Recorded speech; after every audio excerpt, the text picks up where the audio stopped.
بسم اللہ الرحمن الرحیم۔ السلام علیکم۔ خاموشی کی طاقت، دنیا کو حیران کر دینے والی نصیحت۔ ہر خاموشی ہاں نہیں ہوتی، کوئی گلہ بھی ہو سکتی ہے۔ دو چیزیں انسان کی کمزوری ظاہر کرتی ہے، جہاں بولنا ہو وہاں خاموش رہنا، اور جہاں خاموش رہنا ہو وہاں بولنا۔ خاموشی ایک عظیم نعمت ہے، بالخصوص اس مقام پر جہاں اختلاف زیادہ، آوازیں بلند، علم کی کمی اور دلیل کی کوئی اوقات نہ ہو۔ خاموشی ایک بہترین عادت ہے، خاص کر تب جب آپ جاہلوں میں گھرے ہوں۔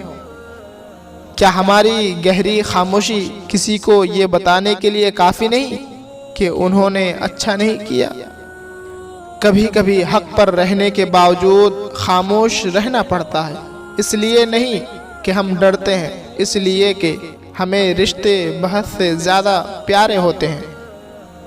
تم جتنا زیادہ خاموش رہو گے اتنا زیادہ سننے کے قابل ہوگے۔ جب درد حد سے زیادہ بڑھ جائے تو انسان روتا نہیں، خاموش ہو جاتا ہے۔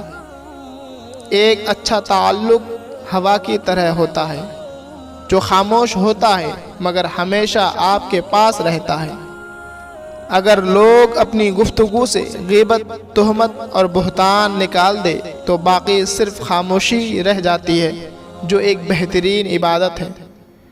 جب احساس خاموش ہو جائے تو ضمیر مر جاتا ہے، اور یہ وہ وفات ہے جس کی خبر نہیں۔ روزانہ نصیحت کی باتیں سننے کے لیے ہمارے YouTube چینل کو ضرور سبسکرائب کریں۔